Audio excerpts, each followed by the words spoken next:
Hello, नमस्कार, प्रणाम, दुआ सलाम। मैं हूं डॉक्टर लोकेश बाली। स्वागत करता हूं आप सभी का एक और शानदार, जानदार, कमाल, फ्रेश, एनर्जेटिक सेशन में आप सभी प्यारे नारे दोस्तों का स्वागत है। तो प्यारे साथियों, आज के सेशन में हम समझने वाले हैं, जानने वाले हैं कि एनटीए यूजीसी नेट की तैयारी 2022 में आप कैसे कर पाओगे। आज के इस सेशन में, आज के इस वीडियो में हम जानेंगे कि आपका एलिजिबिलिटी क्राइटेरिया क्या है, कौन कौन स्टूडेंट एनटीए यूजीसी नेट के एग्जाम में बैठ पाएंगे और रिजर्वेशन का क्राइटेरिया क्या है, कितनी कट ऑफ जाती है, कितनी परसेंटेज जाती है, क्या क्या चीज पढ़नी पड़ती है, यानी ए से लेकर जेड तक सभी बातें आज के सेशन में हम लोग जानने वाले। तो वीडियो लगातार पूरा देखना पड़ेगा। यकीन मानना, इस वीडियो के बाद एनटीए यूजीसी नेट के बारे में आपको कहीं ना जानने समझने की आवश्यकता नहीं पड़ेगी, क्योंकि सारी चीजें हम आज के इस वीडियो में कवर करने वाले हैं, जो 2022 के एग्जाम को लेकर आप सभी के लिए रामबाण साबित होगी ये वीडियो। तो प्यारे साथियों, शुरुआत करता हूं अपने परिचय के साथ। मेरा नाम डॉक्टर लोकेश है। आपको बतलाना चाहूंगा कि मुझे हायर एजुकेशन का काफी लंबे अरसे का अनुभव है। मैंने इस नेट जेआरएफ की एग्जाम को कई बार उत्तीर्ण किया हुआ है। मैंने साथियों नेट जेआरएफ की एग्जाम को कई बार उत्तीर्ण किया है। देश की सबसे बड़ी संस्था से साथियों मैंने पीएचडी किया है। मेरे बहुत सारे आर्टिकल, रिसर्च पेपर नेशनल और इंटरनेशनल जर्नल्स में प्रकाशित होते रहते हैं। तो प्यारे साथियों, मुझे पढ़ने का, पढ़ाने का, एनटीए यूजीसी नेट का खासा अनुभव प्राप्त है। तो उसी अनुभव के आधार पर प्यारे साथियों, मैं आप सभी को एनटीए यूजीसी नेट की तैयारी के ऐसे ट्रिक्स समझाने वाला हूं कि वह कौन सा बेस्ट टाइम रहता है तैयारी करने का। तमाम चीजें आज के इस सेशन में मैं आपको बतलाऊंगा। तो आप एक काम कर सकते हो, मुझे डॉक्टर लोकेश कुमार मीणा के नाम से, जी हां साथियों, मुझे डॉक्टर लोकेश कुमार मीणा के नाम से अनअकैडमी पर मुझे सर्च कर सकते हो और वहां पर मुझे फॉलो कर सकते हो। आप मुझे फॉलो कर लीजिए। यकीन मानिए साथियों, रोज मैं आपके लिए निःशुल्क क्लास लेकर आता हूं। पेपर 1 के लिए मैंने 20 डेज प्रतिज्ञा बैच चला रखा है, जो होता है रोज 10 बजे। जी हां साथियों, रोज 10 बजे मॉर्निंग में आपके लिए फ्री स्पेशल क्लास का आयोजन किया जाता है। और सभी क्लास अनलॉक करने के लिए आप लोकेश 11 कोड का प्रयोग कर लेना, जिससे आपकी सभी क्लासेज अनलॉक हो जाएंगी।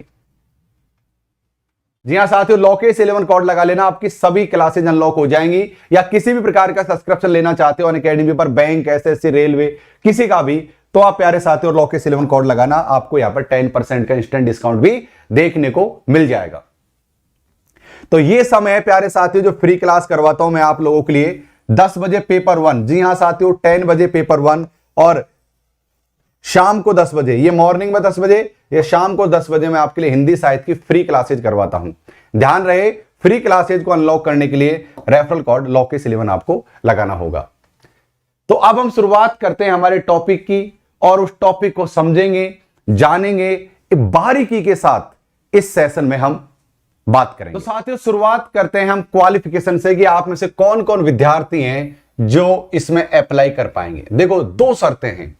सबसे पहली शर्त क्या है, आपने एमए यानी पीजी, एमए मतलब पीजी, आप एमकॉम या जो भी कुछ करना चाहो, आपने या तो एमए कर रहे हो, इधर देखिए, या तो एमए आप कर रहे हो, या फिर साथियों आपने एमए को कंप्लीट कर लिया है।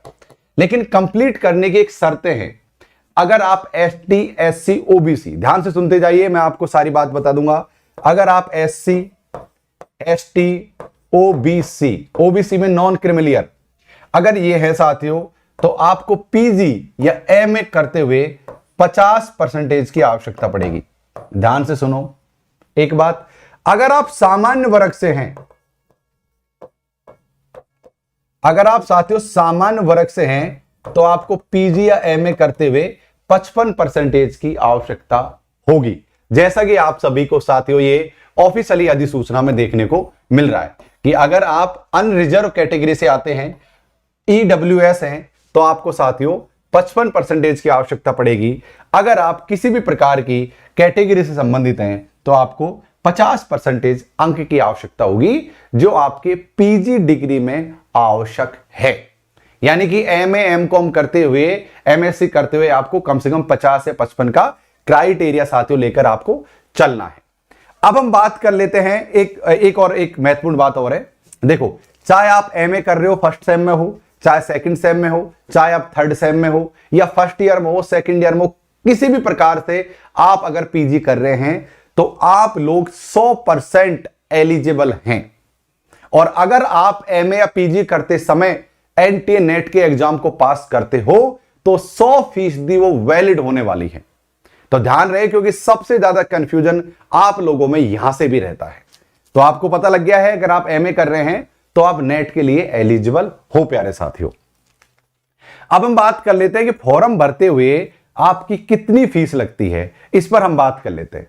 देखो साथियों, अगर आप जनरल अनरिजर्व कैटेगरी से हैं तो आपकी फीस लगने वाली है 1000 रुपए, 1000 रुपए आपकी फीस लगने वाली है। फॉर्म भरते समय की बात बता रहा हूं मैं आपको। अगर आप ईडब्ल्यूएस ओबीसी हैं तो आपकी 500, और अगर आप एसटी एससी संबंधित है, फॉर्म भरते हुए आपकी 250 रुपए फीस लगने वाली है, जो मैं आपको यहां पर बतला चुका हूं। खैर, आगे बढ़ते हैं साथियों और एग्जाम के पैटर्न को समझते हैं। एग्जाम का पैटर्न क्या है? देखो, एग्जाम के पैटर्न तो सबसे पहले यह समझ लो कि एग्जाम होगी ऑनलाइन। क्या होगी? Exam computer based online exam होती है। और सबसे बड़ी बात, नेट और जेआरएफ में क्या अंतर होता है आगे मैं आपको समझाने वाला हूं। ठीक है, ऑनलाइन एग्जाम होती है, आपके 2 पेपर लगते हैं प्यारे साथियों। एक होता है सामान्य पेपर, जिसको कहते हैं पेपर 1। सामान्य पेपर 1 में क्या होता है मैं आपको बतला देता हूं। देखो, सामान्य पेपर 1 में 10 यूनिट होते हैं जो सभी सब्जेक्ट के स्टूडेंट्स के लिए समान होते हैं। अब 10 यूनिट क्या होते हैं? जैसे एक यूनिट मैथ हो गया, रीजनिंग हो गया, डीआई हो गया, कॉम्प्रिहेंशन हो गया, कम्युनिकेशन हो गया, टीचिंग एप्टीट्यूड हो गया, लॉजिकल रीजनिंग हो गया। मतलब इस तरीके से 10 यूनिट्स में यहां पर बटे हुए हैं। मैं आपको बताना चाहूंगा साथियों कि पेपर 1 में 50 क्वेश्चन आते हैं। कितने नंबर के? 100 नंबर के। ये जो 50 क्वेश्चन है साथियों, प्रत्येक यूनिट में से 5 क्वेश्चन पूछे जाते हैं। जी हां साथियों, प्रत्येक यूनिट में से आपको 5 क्वेश्चन आपसे पूछे जाते हैं। तब 10 यूनिट में से 5-5 मिलाकर 50 क्वेश्चन होते हैं। सेकंड जो पेपर लगता है, जिस सब्जेक्ट से आपने पीजी किया है, ध्यान रहे, जिस सब्जेक्ट से आपने पीजी किया है ये उस सब्जेक्ट का मेन पेपर होने वाला है। इसमें प्यारे साथियों आप लोगों को 100 क्वेश्चन आते हैं 200 अंक के। ये भी 10 यूनिटों में बटा हुआ है, यानी कि आपका संपूर्ण आपका जो सब्जेक्ट है वो इसमें आपसे पूछा जाएगा। एक महत्वपूर्ण बात कि ये एग्जाम साथियों 3 घंटे की होती है। अब आपके मन में कई सवाल इस समय उमड़ और घुमड़ रहे होंगे। आपके मन में सवाल घुमड़ रहे होंगे, क्या ये एग्जाम एक ही दिन लगेगी?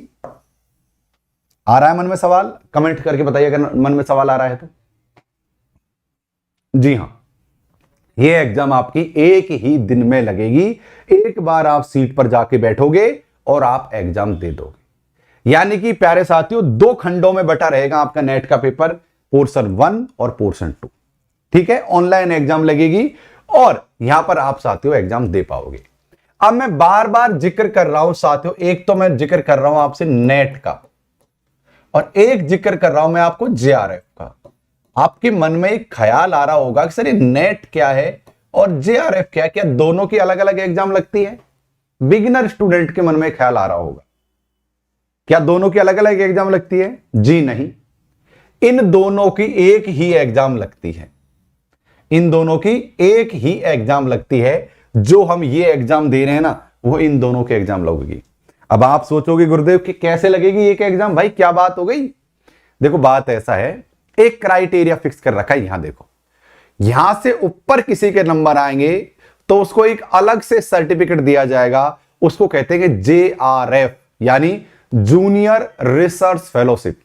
राइट, यहां से थोड़ा नीचे नंबर आएंगे उनको कहेंगे साथियों एनईटी, यानी नेट। वह नेट का सर्टिफिकेट भी दिया जाएगा और जिन लोगों के ज्यादा नंबर आते हैं उनको अलग से जेआरएफ का सर्टिफिकेट दिया जाता है। अब आप सोचोगे सर जेआरएफ और नेट में अंतर क्या हुआ? फिर देखो समझो, देखो क्या है भाई, नेट का तो मिलेगा ही मिलेगा आपको सर्टिफिकेट। नेट से क्या है कि आप किसी भी कॉलेज में पूरे भारतवर्ष में किसी भी यूनिवर्सिटी में, किसी भी कॉलेज में असिस्टेंट प्रोफेसर बनने के लिए एलिजिबल हो जाओगे। राइट, ये नेट हो गया। जेआरएफ का फायदा क्या है साथियों आपको? हाँ, नेट का फायदा एक और ये है कि आप कहीं भी पीएचडी करने जाओगे किसी भी विश्वविद्यालय में, तो अधिकतर विश्वविद्यालय ऐसी है जो आपका एंट्रेंस एग्जाम नहीं लगेगी, आपको डायरेक्ट दाखिला दे देते हैं पीएचडी में। अब जेआरएफ से क्या ऐसा मतलब तीर चल जाएगा? जेआरएफ का इतना क्रेज क्यों है भाई साहब? जेआरएफ का क्रेज इसलिए है क्योंकि जो व्यक्ति जेआरएफ पास करेगा उसको लगभग, एक लमसम अमाउंट बता रहा हूं, पीएचडी करते हुए पर मंथ 40,000 रुपए मिलेंगे। इनमें मैंने आपको एचआरए भी जोड़ दिया है, आपकी कंटीजेंसी भी जोड़ दी है, तब मिलाकर ये 40,000 रुपए लमसम आपको पैसे मिलेंगे पर मंथ 5 साल तक। और सुनने में आ रहा है कि आपकी फेलोशिप फिर से बढ़ने जा रही है। तो 40,000 रुपए यार, सिर्फ थोड़े से नंबर ज्यादा लाने से आपको पर मंथ 40,000 मिलने लग जाएंगे। तो आप आंकड़ा लगा लो, जोड़ के बताओ 5 साल में कितने मिल जाएंगे।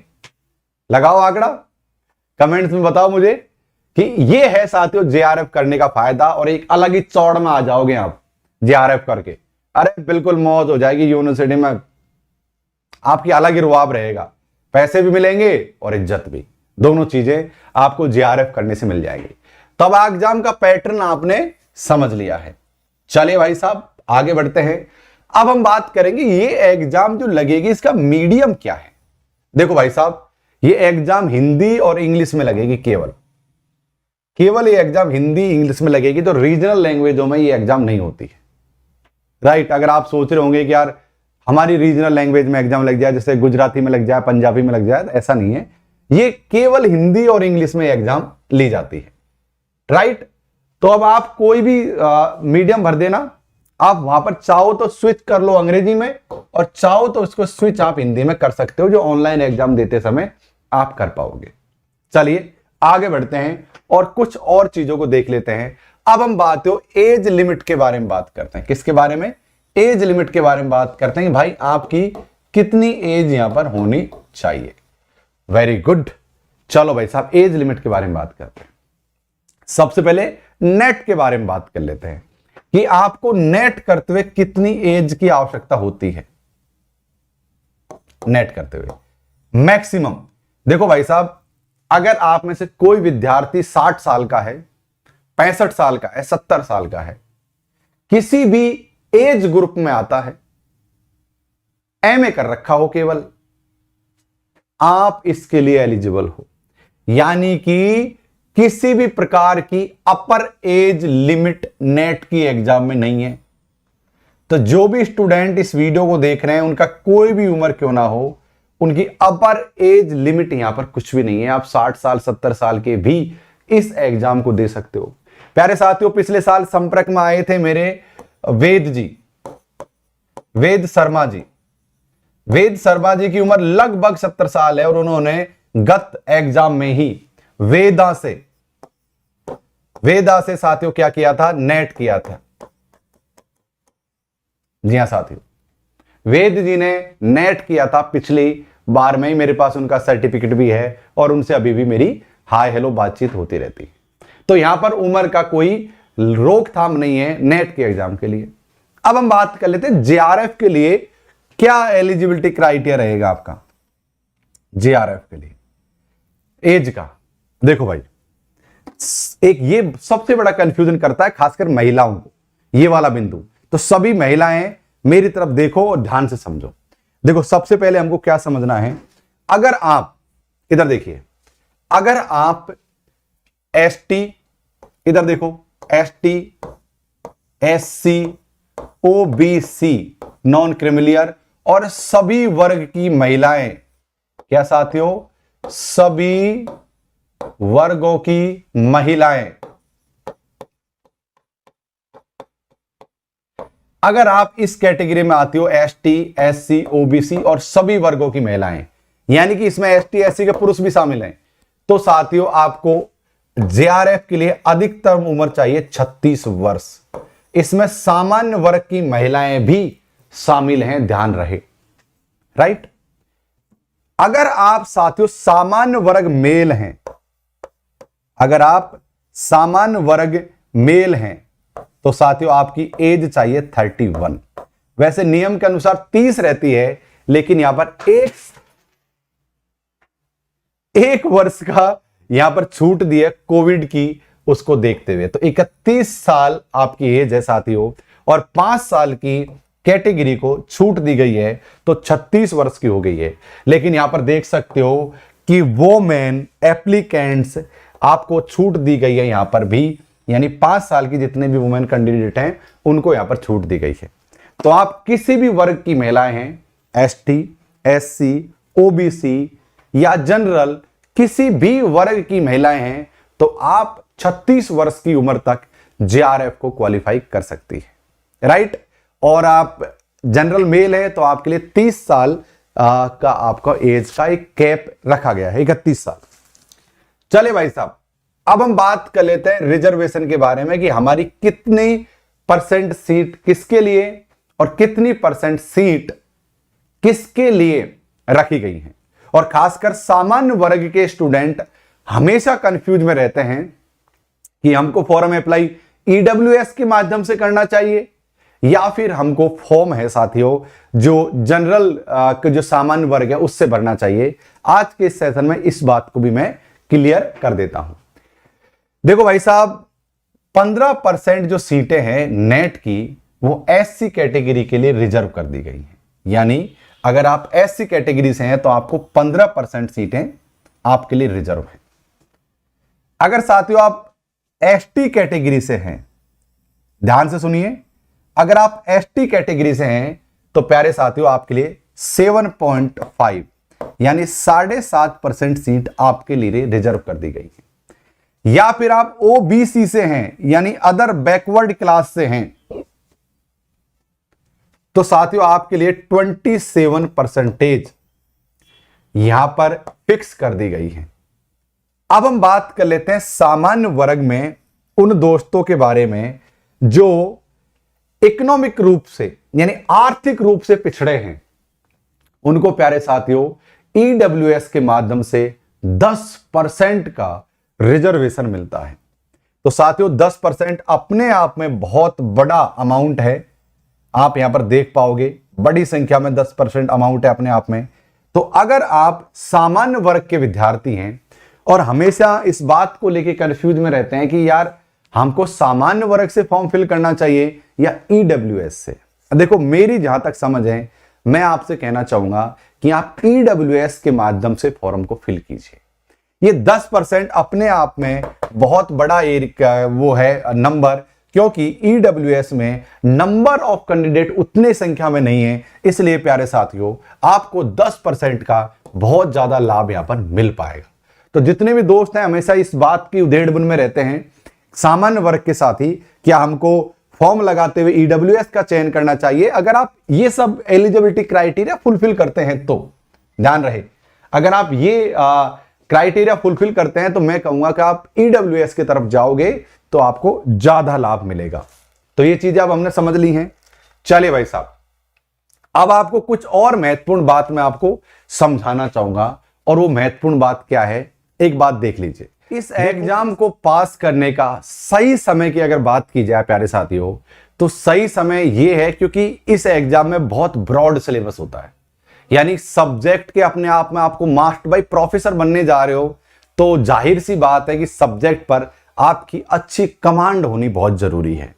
तो इसलिए प्यारे साथियों जो भी विद्यार्थी इस समय एमए कर रहे हैं यानी पीजी कर रहे हैं, ये उनके लिए सबसे बेस्ट टाइम है नेट के एग्जाम की तैयारी करने का।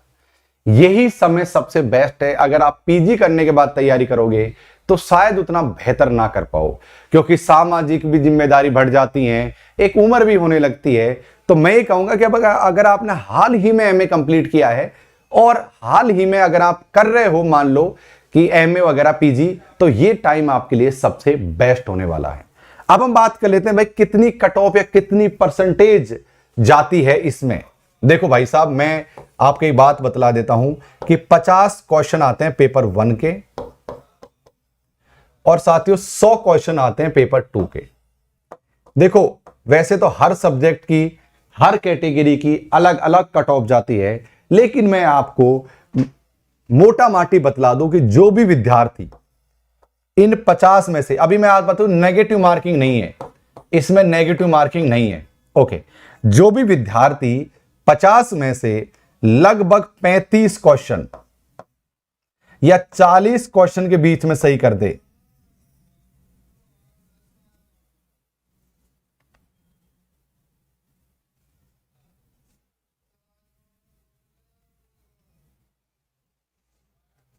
और यहां पर वो व्यक्ति 60 से लेकर 65 तक क्वेश्चन ठीक कर दे, तो वो नेट क्वालिफाई कर सकते हैं।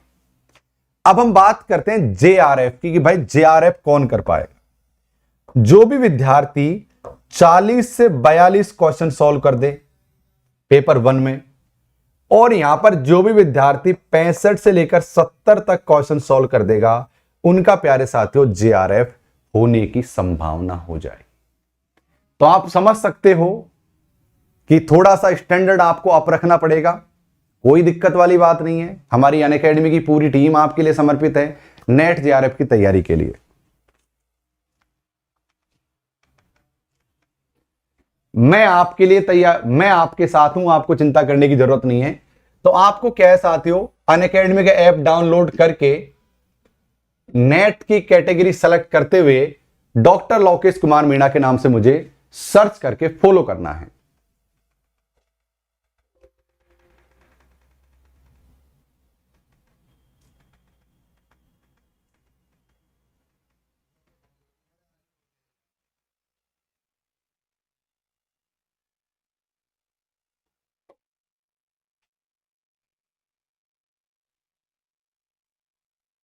फॉलो करने के बाद साथियों ये सब्जेक्ट आपको दिख रहे होंगे, हम इन सभी सब्जेक्टों की तैयारी करवाते हैं। यानी पेपर 1 के साथ साथ हम कॉमर्स की भी तैयारी करवाते हैं, English, history, Hindi, education, geography, political science, computer science, environment science, home science, electronics, labour law, public administration, economics, management, sociology, Sanskrit, law, psychology, Punjabi, और इसके अलावा साइंस के सभी सब्जेक्टों की हम लोग तैयारी करवाते हैं नेट में। तो आपको कुछ भी नहीं करना है, आपको जाना है अनअकैडमी के ऐप पर, डाउनलोड करना है, नेट का गोल सेलेक्ट करना है, और साथियों वहां पर आपको आ जाना है। ओके, तो वहां पर मेरी फ्री क्लास होती है डेली, कितने बजे मैं आपको समझा देता हूं। डेली साथियों फ्री क्लास होती है मेरी यहां पर, पेपर 1 की 10 AM लाइव क्लास होती है। 10 AM लाइव क्लास होती है पेपर 1 की। मैं 10 के 10 यूनिट आपको पेपर 1 के पढ़ाता हूं। मॉर्निंग में क्लास होती है। हां, क्लास को अनलॉक करने के लिए कोड मांगा जाएगा आपसे, उसमें आपको लोकेश 11 कोड लगा लेना है, और इसका आप एक स्क्रीनशॉट ले लीजिए। आप जैसे ही लोकेश 11 कोड लगाओगे, आपकी सभी फ्री क्लासेज अनलॉक हो जाएंगी। ध्यान रहे, मैं पेपर 1, संपूर्ण पेपर 1 ए से लेकर जेड तक कंप्लीट करवा रहा हूं। अभी मैंने हाल ही में 20 डेज प्रतिज्ञा सीरीज शुरू कर रखी है, जिसमें संपूर्ण पेपर 1 को मैं रिवाइज करवा रहा हूं अनअकैडमी पर। जो भी साथी हमारे साथ ढंग से जुड़ना चाहते हैं, घोड़े जैसी दृष्टि रखना चाहते हैं, फोकस के साथ काम करना चाहते हैं, ना इधर देखना ना उधर देखना, इस तरह की कैटेगरी में आते हैं, तो प्यारे साथियों आप हमारे प्लस क्लासेज को ज्वाइन कर लेना। प्लस क्लास की बहुत ही नाम मात्र सी फीस है। आप यहां पर हैव ए रेफरल कोड में एक कोड लगाओगे जादुई, वो है साथियों लोकेश 11 कोड।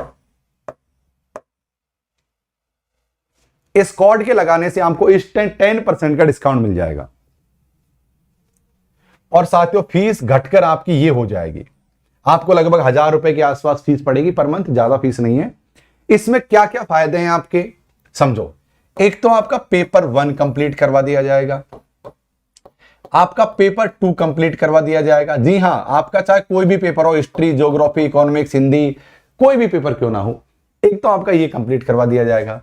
यानी दोनों पेपर आपके कंप्लीट करवा दिए जाएंगे। प्लस इसके अलावा क्या करवाया जाएगा, इसके अलावा आपकी टेस्ट सीरीज, आपको टेस्ट सीरीज प्रोवाइड करवाई जाएंगी। हर 3 दिन के बाद में एक डाउट क्लियरिंग सेशन रखा जाएगा। आप हमको डायरेक्ट कॉल कर सकते हैं, अनअकैडमी ऐप से ही डायरेक्ट सवाल जवाब कर सकते हैं। लाइव इंटरेक्टिव क्लास होने वाली हैं। तो भाई साहब मैं ये कहूंगा कि आप सभी उनको ज्वाइन कर लीजिए प्लस क्लास। ध्यान रहे जो भी student Unacademy plus class Lokesh 11 referral code के माध्यम से करेगा वो हमेशा प्यारे साथियों अलग वैल्यू रखेगा, उनका सशक्त रहेगा। उनको मैं हमेशा जो मेरा खुद का जो पीएचडी का एक्सपीरियंस है समय समय पर मैं आप सभी को मदद करता रहूंगा। जैसे पीएचडी में टॉपिक कैसे लेते हैं, प्रपोजल कैसे बनाते हैं, सिनॉप्सिस कैसे लेते हैं, रिसर्च पेपर कैसे पब्लिश करवाते हैं, सभी चीजों में मैं आपकी मदद करता रहूंगा। तो प्यारे साथियों आप प्लस क्लास ज्वाइन कर लेना, चाहे 12 महीने या 24 महीने, आप कोई भी एक 6 महीने आपकी श्रद्धा अनुसार ज्वाइन करना, लेकिन मैं कहूंगा कि 12 महीना सबसे बेस्ट है आपके लिए। और अगर आप एमए इस समय कर रहे हैं तो आप 24 महीना ज्वाइन कर लीजिए। दूसरा हमारा साथियों आइकॉनिक। आइकॉनिक में आपको ना कुछ एडिशनल बेनिफिट्स मिलते हैं, जैसे कि पर्सनल कोच। यहां पर देखिए, जैसे कि आपको पर्सनल कोच और कई एडिशनल भी आपको आइकॉनिक में देखने को मिलेंगे। आप चाहो तो आइकॉनिक ज्वाइन कर सकते हो। प्लस के लाभ तो मिलेंगे ही मिलेंगे, कुछ एक्स्ट्रा बेनिफिट भी आपको देखने को मिलेंगे। तो साथियों फीस के बाद में रिडीम जरूर कर लेना, इससे आपको और भी ज्यादा डिस्काउंट मिलेगा, यानी 20% अप टू 20% का डिस्काउंट मिल जाएगा लॉकेश 11 कोड से। क्या है साथियों? LOKESH 11 लॉकेश 11 कोड से। देखो लॉकेश और 11 के बीच में किसी प्रकार का कोई गैप नहीं है, इस बात का ध्यान रहे। तो साथियों आपको अप टू ये डिस्काउंट मिल जाएगा, ठीक है। तो ये काम आप जरूर से करना साथियों। नए नए बैचेज हमारे यहाँ पर चलते रहते हैं। और हाँ, फ्री क्लास की मैं बात कर रहा था, तो साथियों 10 AM आपकी फ्री क्लास होती है डेली, ठीक है। आई बात समझ? तो ये फ्री क्लास का टाइम है, आप इसको नोट कर लीजिएगा। ये साथियों फ्री क्लास का टाइम है 9 AM और 10 AM और 10 PM, ठीक है साथियों। बहुत धन्यवाद इस सेशन में जुड़ने के लिए। उम्मीद है आपके मन में जो भी नेट से संबंधित बातें थी वो आज के सेशन में पूरी हो गई होंगी। सेशन से जुड़ने के लिए ही, यूं ही प्यार बनाए रखने के लिए और मुझे अनअकैडमी पर जाकर फॉलो करने के लिए, फ्री क्लास देखने के लिए आप सभी को खूब बधाई। तब तक स्वस्थ रहिए, मस्त रहिए, जय हिंद जय भारत कहते रहिए। Thank you.